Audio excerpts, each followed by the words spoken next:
Here you can see in this map the region of Gonds and the region of the Ahoms. So here is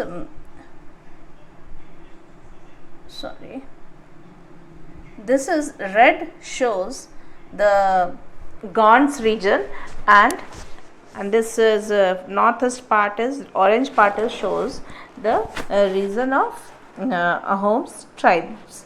okay तो ये जो दो reason है ये tribals जो गोंडवाना और जो अहोम्स के जो रीजन थे वो बताए गए। और ये जो गोंडवाना जो प्लेस है वो सेंट्रल इंडिया में ये जो बहुत ही फेमस ट्राइब्स थी, और जो अहोम्स है वो नॉर्थ ईस्ट पार्ट में असम के पार्ट में ये जो ट्राइब्स फ्लरिश कर रही थी या प्रेवेल कर रही थी। हाँ ठीक है। Now in this picture you can see the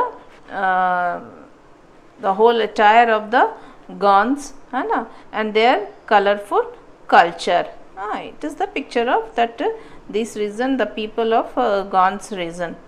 How their attire is there, and their whole jewelry you can see. Okay. Now the Gonds, one of the largest tribes of medieval India, were the Gonds. ठीक है, सबसे largest tribes था medieval India का। They lived an area called Gondwana land. अभी आपको मैंने दिखाया कौन से एरिया में, सेंट्रल इंडिया का जो पार्ट था वहाँ पर ये रहते थे गॉन्ड्स, और उस एरिया को क्या कहा जाता था? गोंडवाना लैंड, और the country inhabited by Gonds. Refer to the map to ascertain their approximate location. अभी मैप के थ्रू मैंने आपको बताया। तो some practice shifting cultivation while the others herded cattle or worked as laborers. अब इन जो गॉन्स जो पीपल थे ट्राइब्स के बारे में यहाँ पर बताया गया। कुछ तो शिफ्टिंग कल्टिवेशन करते थे और कुछ एनिमल रियरिंग करते थे। Around the time when the power of the Delhi Sultan was declining, several Gond chieftains established independent. जैसे जैसे दिल्ली सल्तनत का जैसे पावर धीरे धीरे कम होने लगा तो उनकी पकड़ भी इन ट्राइब्स के ऊपर कम होने लगी। तो जब उनको पता चला राजा कमज़ोर होता, मैंने पहले भी बताया, तो उससे क्या होते हैं जो बड़े बड़े पर्टिकुलर एरिया में जो देखभाल करने वाले होते हैं, या जिसको हम गवर्नर कहते हैं, वो अपने आप को इंडिपेंडेंट शो करना शुरू कर देते। तो गॉन्ड्स जो ट्राइब्स थे उन्होंने भी ऐसा किया। जब देखा दिल्ली में जो सुल्तान है वो कमज़ोर हो रहा है, ठीक है। The Akbarnama mentions one such Gond kingdom of Garhakatanga which comprised 70,000 villages and a well structured administrative system. अब ये जो यहाँ पर बता रहा है कि ये जो गॉन्ड किंगडम के बारे में जो जानकारी मिलती है वो कहाँ से मिलती है? अकबरनामा से। और उसने यहाँ पर गॉन्ड किंगडम था जिसका नाम था ग्रहकटंगा, उसके बारे में बताया है। ये जो ग्रहकटंगा में थे कितने विलेजेस थे? 70,000 विलेजेस। और ये जो विलेजेस थे बहुत ही अच्छी एडमिनिस्ट्रेटिव सिस्टम थी इनकी। तो ये बताया जाता है कि क्या Garhakatanga became a rich kingdom by selling wild elephants to other kingdoms. और ये कैसे रिच बनते गए? जो मैंने पहले आपको बताया कि ये क्या करते थे, जो अपने पास जो एनिमल्स होते थे उनको रेयर करते थे, उनको पालते पोसते थे, फिर उसके बाद वो उनको किंगडम में सेल कर देते थे। तो इसी में बहुत सारे एलिफेंट्स, हॉर्सेस, इन सबको ये किंगडम में सेल करते थे, बेचते थे। एलिफेंट्स वगैरह जो थे वो लड़ाई में बहुत काम आते थे। तो इस तरह से धीरे धीरे ये जो ग्रहकटंगा है वो किंगडम वो पावरफुल होने लगा। The kingdom was divided into territorial division called garhs. ठीक है, जो किंगडम पूरा उसको पहले गर में डिवाइड किया। ईच गर was administered by a particular clan. ठीक है, पर्टिकुलर क्लैन द्वारा उसको एडमिनिस्ट्रेट किया जाता था। Each clan and its own raja और राय। अब क्लैन में जो क्लैन देखा जाता था, हर एक में एक राजा होता था, हेड होता, जो उसको राजा या राय कहा जाता था। The garhs were divided into units of 84 villages. अब हर एक जो विलेजेस को 84 विलेजेस में डिवाइड कर दिया गया, जिसको बोला जाता था चौरासीज, ठीक है।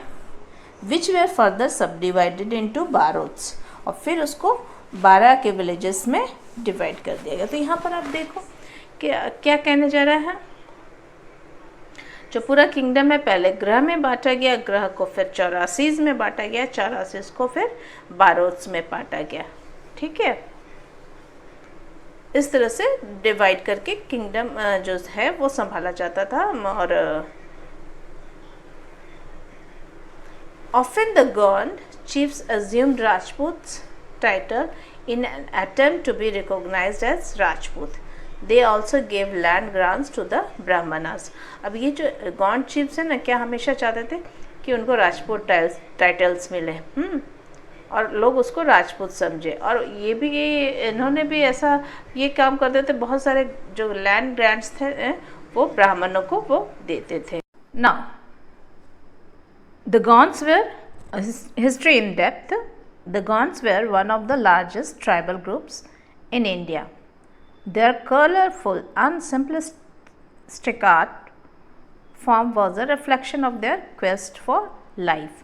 They decorated the floors and walls of their houses with diverse painting and motifs inspired by nature.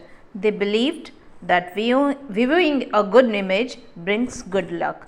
मतलब ये जो बताया गया कि गॉन्ड्स जो थे वो बहुत बड़े ट्राइबल्स ग्रुप थे, और उनका जो लाइफ स्टाइल था वो अपने घर को, चार दीवारों को फ्लोरल मोटिव से डेकोरेट करते थे, पेंटिंग से डेकोरेट करते थे। उनको ये भरोसा होता था, उनकी यह विश्वास था कि जितना सुंदर गुड इमेज होगा दिखाई दिखा, वो उनके लिए उतना ही गुड लक लेके आएगा। अब अभी भी देखोगे कि जब आप कभी भी इंटीरियर ऑफ कुछ प्लेस में जाते हो फॉरेस्ट के अंदर, तो वहाँ पर आपको मिट्टी के घरों बने हुए घर, उसके ऊपर सुंदर डिज़ाइन बने हुए दिखाई देते हैं। तो इसी टाइप के ग्रुप्स जो पहले ट्राइबल सोसाइटीज़ होती थी, वो इसी तरह से अपने घरों को सुंदर फ्लोरल डिज़ाइन से डिज़ाइन करके रखते थे। और उनका जो पेंटिंग्स था वो ज़्यादातर नेचर से रिलेटेड होता था। और हमें ये भी मालूम है कि ये बहुत ज़्यादा जो ट्राइबल सोसाइटीज़ होते थे वो नेचर से रिलेट होते थे, हाँ, प्रकृति की पूजा करते थे। Next is queen Durgavati. अभी हमने देखा जैसे कि आगे में कि ये जो ट्राइबल्स थे, जैसे जैसे इनका किंगडम बड़ा होने लगा, तो इन्होंने ज़्यादा कोशिश करने लगे कि इनका जो टाइटल्स है जो वो राजपूतों से आने लगा, लोग उनको राजपूत के रिलेट करने लगे। फिर धीरे धीरे इन्होंने राजपूतों के साथ मैरिज अलायंस शुरू किया। तो वो जो पहले जो व्यवस्था थी, जो वर्ण व्यवस्था, वो धीरे धीरे अब जाति व्यवस्था में बदलने लगी, ठीक है। अब यहाँ पर क्वीन दुर्गावती की हिस्ट्री आती है। तो ग्रह कटंगा जो गॉन्ड किंगडम था, गॉन्ड राजा थे ग्रह कटंगा के, उनका नाम था अमनदास। एज्यूम द टाइटल ऑफ संग्राम शाह, और फिर उनको संग्राम शाह का टाइटल दिया गया। उनको नाम जो अमनदास था उनको संग्राम शाह का टाइटल दिया गया। He also try to expand his territories through matrimonial alliances. तो शक्ति तो उनकी बढ़ती की पावर जब बढ़ने लगता है तो उन्होंने अपने किंगडम को एक्सपांड करने का विचार रखा, और वो भी किस तरह से, मैट्रिमोनियल अलायंसेस, मैरिज के थ्रू, ठीक है। जैसे हमने आगे पढ़ा था कि अकबर ने कैसा किया था कि अपने राजपूतों को अपने में मिलाने के लिए उन्होंने एक उनकी ये पॉलिसी थी कि उनकी कन्याओं के साथ विवाह करना। तो यहाँ भी इस तरह से उनका बताया जाता है कि ये जो ट्राइबल्स थे, जो राजा होता था, वो धीरे धीरे राजपूतों के साथ उनके राजपूत और भी अदर्स जो उस समय जो छोटे छोटे क्लैंस होते थे या छोटे छोटे डायनेस्टीज वर्ण होते थे, उनके साथ मैरिज अलायंसेस शुरू किया। तो one such alliance was with Salbahan, the Chandel Rajput ruler of Mahoba. तो इस तरह का एक अलायंस हुआ था किसके साथ, उनका सलबहान के साथ, जो कि एक चंदेल राजपूत था महोबा का, ठीक है। चंदेल डायनेस्टी से वो रिलेट करता था, राजपूत था। तो दलपत संग्राम शाह सन, अब ये जो दलपत संग्राम शाह जो थे उनका सन, मैरिड प्रिंसेस दुर्गावती, उनका जो बेटा था दलपत, उन्होंने दुर्गावती से शादी की, द डॉटर ऑफ शलबाहन से शादी की, और Rani Durgavati assume the reins of government in her hands when Dalpat Shah died in 1548। जब दलपत शाह की मृत्यु हो गई तो 1548 में रानी दुर्गावती ने जो है वो किंगडम अपने हाथ में ले लिया, राज्य की बागडोर अपने हाथ में ले ली, क्योंकि उसका जब बेटा था बहुत काफ़ी छोटा था, हाँ, he was a minor son, she was the son was very minor, means अभी वो बालिग नहीं हुआ था, इसलिए दुर्गावती ने वो किंगडम अपने हाथ में ले लिया, उन्होंने शासन किया। But Durgavati kingdom was attacked by Mughal forces under Afzal Khan 1565। अब ये दुर्गावती का जो राज्य था वो मुगल किंग जो 1565 में मुगल फोर्सेस ने उसके वहाँ पर आक्रमण किया अफजल खां के लीडरशिप में। उसने बहुत ज़ोरदार उनके साथ स्ट्रगल किया, बट वॉज डिफीटेड, लेकिन फिर भी हार गई। And she and her son died during the fight against the Mughals, Mughal से लड़ते हुए उन्होंने अपने जान कुर्बान कर दिए। तो यहाँ पर ये बताया गया कि किस तरह से रानी दुर्गावती ने छत्राणी की तरह एक बिहेव किया, पूरा राज्य की वागडोर अपने हाथ में ले ली जब जो गौंड राजा दलपत शाह की मृत्यु के बाद।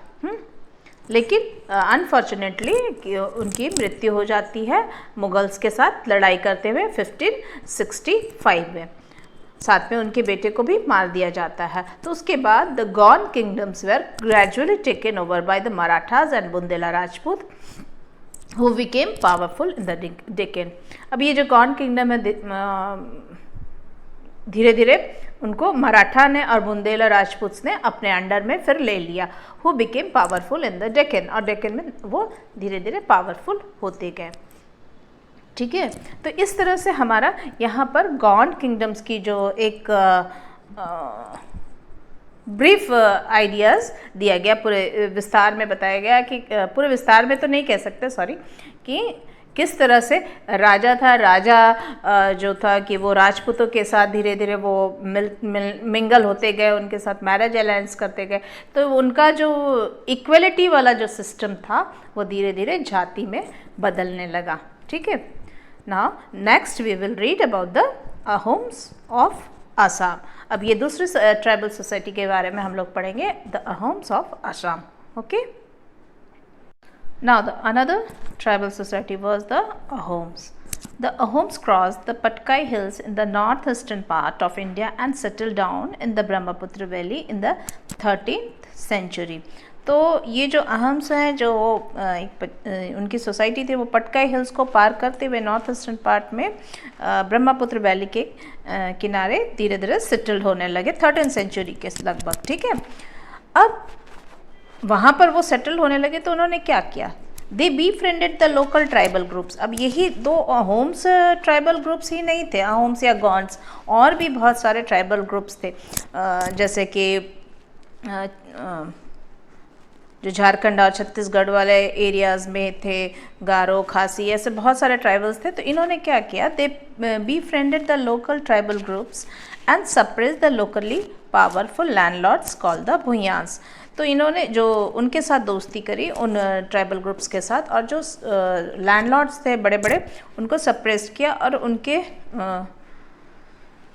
जिनको कहा जाता था भुयास, उनको अपने अंतर्गत अपने अधिकार में उन्होंने लेना शुरू कर दिया। In the 16th century the Ahom kingdom rose to great heights. और देखते देखते 16th सेंचुरी के लगभग ये काफ़ी राइज किया ये Ahom kingdom. They annexed the neighboring kingdoms of the Chutias in 1523 and Koch Hajo in 1581 C। तो इन दोनों जो उनके नेबरिंग किंगडम थे अहोम्स के, चुतियाज एंड कोच हाजो, उनको उन्होंने अपने किंगडम में मिला लिया।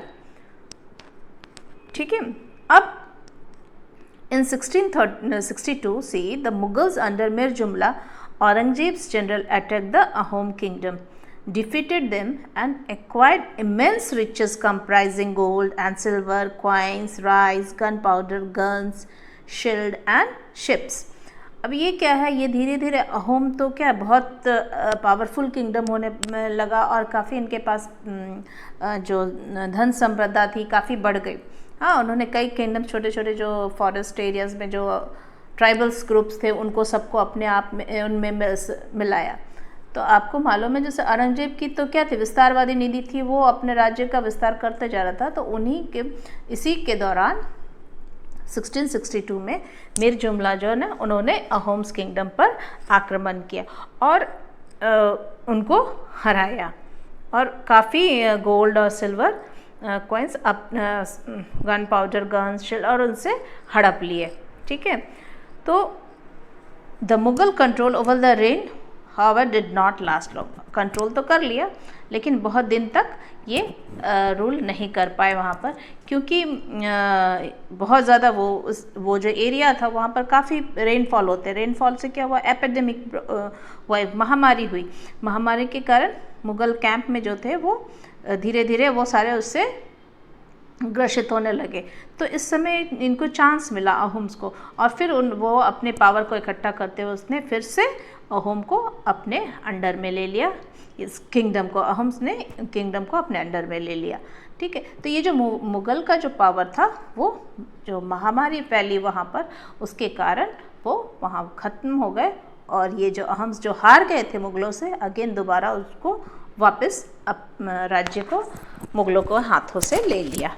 ठीक है ना, अब एडमिनिस्ट्रेशन पढ़ेंगे कि एडमिनिस्ट्रेशन उनका क्या था, कैसे वो अपना एडमिनिस्ट्रेट कर। जैसे हमने अभी पढ़ा गॉन्ड्स में कैसे 84 किस्में बारूद्स में डिवाइड होते थे। हाँ, तो यही उसी तरह से यहाँ भी कुछ सिस्टम थे एडमिनिस्ट्रेशन को चलाने के लिए। जब किंगडम बढ़ता है तो एडमिनिस्ट्रेशन सही तरीके से कैसे उनका राज्य का चले, तो वो क्या तरीका था वो हम लोग अभी देखेंगे। Around 17th century, the Ahom administration becomes centralized. Centralized means power king के हाथ में ही है, जो हायर अथॉरिटी उसी के हाथ में है। An important element of the Ahom state was the system of providing labor known as the pike system. ये एक important है, याद रखना। पाइक सिस्टम क्या है, प्रोवाइडिंग लेबर। जो इनके एडमिनिस्ट्रेशन में ये सिस्टम क्या थी, under this system very male member of the village between age 15 to 50 years who has not noble, priest or high caste or a slave had to provide service to the kingdom. मतलब जो ना noble होते थे, ना priest होते थे, ना जो हाई कास्ट के होते थे और जो ना स्लेव होते थे, वो अपनी कुछ सर्विस सेवाएं किंगडम को देते थे। तो इसके बदले वो राज्य उनको उनकी सर्विस के बदले लैंड देता था, जो कि ना तो ट्रांसफरेबल होता था ना तो हेरिडिटरी होता था। जो जैसा सर्विस देगा उसको उस हिसाब से लैंड मिलता था। और कितने लैंड मीन्स ये जो लैंड है 2 एकर्स के लगभग, हाँ, उनको लैंड मिलता था। तो यहाँ देखो लिखा हुआ, in lieu of services rendered the paiks received 2 acres of land which was neither transferable nor hereditary, जो ना कि ट्रांसफरेबल होता था ना ही हेरिडिटरी था। The paik participated in the construction of public works और सर्व्ड इन मिलिट्री। अब यहाँ पर ये जो पाइक है ना, उनका क्या काम था, सर्विस दे देते थे। तो वो सर्विस क्या होता था, सर्विस क्या था, मिलिट्री हेल्प देना, और साथ में जो कंस्ट्रक्शन ऑफ पब्लिक वर्क्स जैसे रोड है, डैम है, बहुत सारे वेल्स हैं, ये सब बन रहे हैं, तो उनकी में वो अपनी सर्विस, अपनी सेवाएं देते थे। ठीक है, this system proved useful particularly since the Ahoms did not maintain a regular standing army. तो इस तरह से ये जो अहोम्स है वो एक स्टैंडिंग आर्मी नहीं रखते थे, और लेकिन उनके लिए यूज़फुल होता था क्योंकि ये पाइक सिस्टम था। तो ये जो पाइक्स होते थे वो उनको जब लड़ाई के वक्त उनको हेल्प करते थे। ठीक है, now come to the society. The Ahom society was divided into clans or khel, a clan और खेल कंट्रोल सेवरल विलेजेस। अभी क्या होता है, ये अहोम सोसाइटी था, वो क्लैंस या खेल, जिनको खेल कहा जाता था, उसमें डिवाइड था। क्लैन मतलब एक ऐसा ग्रुप जिससे लोग अपने आप को एसोसिएट करते हैं या उनसे संबंधित कुल या वंश हम कह सकते हैं, ऐसे डिवाइड था हर एक क्लैन का। तो हर एक क्लैन जो है वो कंट्रोल करता था कई विलेजेस को मिलाकर। हाँ, तो village communities played an important role. जो विलेज की कम्युनिटी थी वो भी बहुत इम्पॉर्टेंट रोल प्ले करती थी इनके एडमिनिस्ट्रेशन में। और साथ में राजा भी, जो उनकी तरफ से जो डिसीज़न लिया जाता था उसके ऊपर भी ध्यान देता था। Paid heed to their decision, मतलब उनके ऊपर उनके डिसीजन पर ध्यान देता था। Okay, now religion. अब ये हम जो किंगडम थे उस पर रिलीजन उनके कैसे थे, पहले तो देखते हैं। The Ahoms followed their own traditional, अपनी ट्रेडिशन थी उनकी, हाँ, beliefs and worship their own tribal gods. In the 17th century, Hinduism became predominant as the Ahoms came under the influence of Brahmanas. ठीक है, अब जैसे जैसे वो ब्राह्मणों के संपर्क में या जो समाज से वे जुड़ते गए, तो उनके जो ये रिलीजन में हिंदुज़्म का भी समावेश होने लगा। The Brahmanas were granted temples and land. Land ब्राह्मणों को दिया जाता था, टेम्पल्स और लैंड उनको मतलब इन्फ्लुएंस था, तो उनके लिए वो ग्रांट करते थे, देते थे उनको उपहार स्वरूप। हाँ, कल्चर। अब इनका कल्चर कैसे थी? Patronage was given to scholars and poets in form of land grants. अब लैंड ग्रांट्स के रूप में जो थे उनको, जो स्कॉलर्स होते थे, जो पोइट्स होते थे, किंगडम में संरक्षण दिया जाता था। Important Sanskrit text way translated into the local language. अब वो जो ये पोएट्स हैं, ये जो स्कॉलर्स हैं, वो कैसे क्या काम करते थे? वो उन जो लोकल लैंग्वेज में जो संस्कृत की जो बहुत अच्छी अच्छी बड़ी बड़ी बुक्स थी, किताबें थी, उनको वो ट्रांसलेट करते थे लोकल, जिससे जो ट्राइबल्स हैं उनको समझ सके। ठीक है। Rudra Singh, important Ahom king, supported the compilation of Ahom chronicles called the Buranjis. तो अहोम जो रुद्र सिंह थे ने, अहोम किंग जो थे, उन्होंने क्या किया, बिल्कुल एक कंपाइल करके उनके लोकल लैंग्वेज में जो बुक तैयार की, जिसको क्या कहा जाता है? बुरंजीज। अहोम्स टेक्स्ट उनकी जो थे, क्रॉनिकल्स थी उनके, जो कैसे कौन सा राजा कब आया उसके बाद, हाँ, तो उसको बोलते हैं Buranjis. The Ahoms left a deep and indelible imprint on the Assamese societies during the 6 centuries of their rule. तो ये जो अहोम्स हैं अपने पीछे बहुत गहरी छाप छोड़ के जाते, जो असमीज़ हैं, जो आज के असमीज सोसाइटी, 600 वर्षों तक उन्होंने वहाँ पर अपना राज किया। तो बहुत सारे इम्पैक्ट आपको इन असमीज़ में भी देखने को मिलेंगे। अंडरस्टूड? तो इस तरह से जो अहोम्स थे, उनके कल्चर थे, रिलीजन थे। हाँ, अब नाउ कास्ट वर्सेस ट्राइब। अब जैसे हमने देखा कि ट्राइबल्स, ये जो ट्राइबल्स थे वो उनकी अपनी एक रिलीजन होता था, अपना एक कल्चर होता था, लेकिन धीरे धीरे वो समाज के साथ जुड़ते गए, जो हिंदू वर्ण व्यवस्था के साथ जुड़ते हुए थे। नई जातीय परंपरा उद्भव हुई, जनजातीय परंपरा उद्भव हुई। ठीक है। The tribal had nomadic communities who did not adhere to Varna system at times came into conflict with caste-based societies. हाँ, तो वो उनको एक्सेप्ट नहीं कर पा रहे थे, तो उनके साथ पहले वर्ण सिस्टम, उनके साथ उनकी कॉन्फ्लिक्ट हुई वर्ण सिस्टम और कास्ट बेस्ड सोसाइटीज़ के साथ। In many cases the relationship between the two was symbiotic, means बहुत सारे केसेस में क्या, एक दूसरे पर वो मतलब उसको हम लोग कह सकते हैं कि निर्भर थे। हाँ, each dependent on other for the fulfilment of certain needs. कोई भी समाज में यदि होता है तो कोई भी चीज़ है वो एक अकेला आदमी नहीं कर सकता, उसे किसी दूसरे की भी सहायता की, हेल्प की ज़रूरत होती है। तो इसी तरह से ये दोनों जो ट्राइबल सोसाइटीज़ थी और जो वर्ण सिस्टम या कास्ट सिस्टम बेस्ड सोसाइटी थी, उन दोनों में कॉन्फ्लिक्ट होता लगता, लेकिन कहीं ना कहीं ये एक दूसरे पर निर्भर भी थे बहुत सारे, स्पेशली इकोनॉमिक वंस के लिए, आर्थिक व्यवस्था के लिए। Tribal customs and rituals were observed into the Hindu religion traditions, और बहुत सारे ट्राइबल जो कल्चर्स थे वो हिंदू रिलीजन में देखने को मिलते, उनको हिंदू रिलीजन ने अपनाया। For instance, some tribal gods and goddesses were incorporated into the Hindu pantheon. Hindu पंथ में इनको शामिल किया गया। बहुत सारे जो ट्राइबल गॉड एंड गॉडेस थे उनको हिंदू पंथ में शामिल किया गया। Again, caste-based societies caused tribal societies to change a variety of ways. बहुत सारे उनमें changes आए। Many tribes adopted the caste system and political formation prevalent in settle agriculture societies. हाँ, तो मेनी ट्राइब जो अडॉप्ट थे कास्ट सिस्टम उन्होंने अपना लिया, और जो प्रेवलेंट सेटल सोसाइटी के साथ उनका फॉर्मेशन होता गया।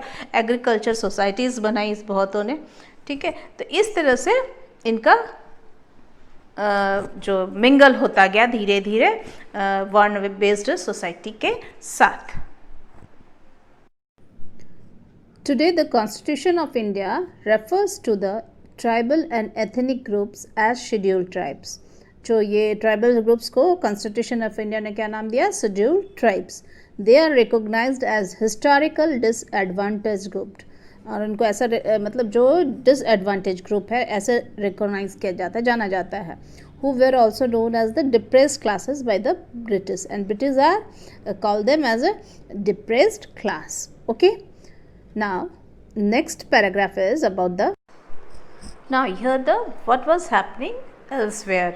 Here is describing about the Mongol tribes that was flourishing in Central Asia, part of the Central Asia, and their regime was 13th century to the 14th century, 15th century. Okay. So here is telling that Mongol invasion ended or interrupted many of the great empires of the medieval ages. Medieval ages में ये जो Mongol थे ना काफ़ी इन्वेशन करते थे north west type के Indian सब कॉन्टिनेंट में, और भी others part of the world में, जैसे इराक है, फिर China, eastern part of China, Persia, हाँ, सब उसके अंडर रूल आ गए थे, क्योंकि ये जो ट्राइब्स था ना वो काफ़ी क्रूर, और सिर्फ हर्ड में, ये कम्युनिटी में जो रहते थे इकट्ठा होकर, और फिर सिर्फ इनका मकसद होता था लूटना, खसोटना, यही काम होता था इनका मंगोल्स, और काफ़ी क्रूर होते थे। तो मंगोल सोसाइटी वाज डिवाइडेड, और इन सोसाइटी के बारे में बताया जा रहा है, ट्राइब्स के बारे में बताया जा रहा है कि डिवाइडेड इनटू किन related clans whose members camped and herd together on a regular basis. इकट्ठा होकर रेगुलर बेसिस पर रहते थे। and Mongol forces were divided into armies made up basic fighting units called tumens, consisting of 10,000 cavalrymen. इन मतलब army के ये इनकी जो फोर्सेस थी आर्मी के रूप में तैयार होती थी, और उसमें 10,000 कैवलरी मैन होते थे, घुड़सवार होते थे, ठीक है। और ये इनमें से इन्हीं मंगोल रूलर्स में थे, एक थे Genghis Khan, unite the Mongol tribesman. जितने मंगोल ट्राइब्स थे उनको उन्होंने यूनाइट किया एंड ब्रॉट सेंट्रल एशिया, लेके वहाँ पर सेंट्रल एशिया में, फिर नॉर्दर्न चाइना, फिर eastern Persia under the Mongol rule. Under his son and grandson, the rest of the China, Tibet, Persia, Iraq, a large part of Asia Minor, and all of the southern Russia were added to the vast Mongol Empire. तो इनकी जो ये जो tribes था, तो ये उन्होंने बहुत बड़ा अपना किंगडम बना लिया था, इराक और फिर तिब्बत और फिर रशिया का कुछ पार्ट, और कुछ जिसको एशिया माइनर कहते हैं। तो ये सारे मिलाकर उन्होंने अपनी एक किंगडम तैयार कर ली थी, जो काफ़ी ही ये जो मंगोल होते थे काफ़ी क्रूर होते थे, ठीक है। तो इसके लिए यह कहा गया है कि the Mongol conquest represent a formidable challenge to the growing dominance of the civilised empires being established across the Asian continent. तो एशियन कॉन्टिनेंट जो अदर्स जो थे सिविलाइज्ड एम्पायर्स थे, जो मतलब डेवलप थे, उनके लिए ये इनका आक्रमण बहुत चैलेंज होता था। उनकी किस तरह से इनके ऊपर पराजय पाना। तो यहाँ पर हमने मंगोल ट्राइब्स के बारे में पढ़ा, जैसे जिस तरह से अहोम्स और गॉन्ड्स ये 2 ट्राइब्स के बारे में हमारे इस चैप्टर में दिया रखा। उसके अलावा भी कई ट्राइब्स थे इस तरह से जो कि फ्लरिश कर रहे थे मेडिवल पीरियड में। तो ये तो वर्ल्ड के means out of the India था, लेकिन उसके अलावा इंडिया में ही कुछ गद्दी थे, फिर उसके बाद छोटानागपुर के एरिया में कुछ ट्राइब्स थे, तो उनके नाम यहाँ पर नहीं दिए हैं, लेकिन ये सारे ट्राइबल सोसाइटी से ही बिलोंग करते थे। Okay, now your chapter is over. Come to the next video, I am going to explain the question answer of the chapter. Okay, thank you student.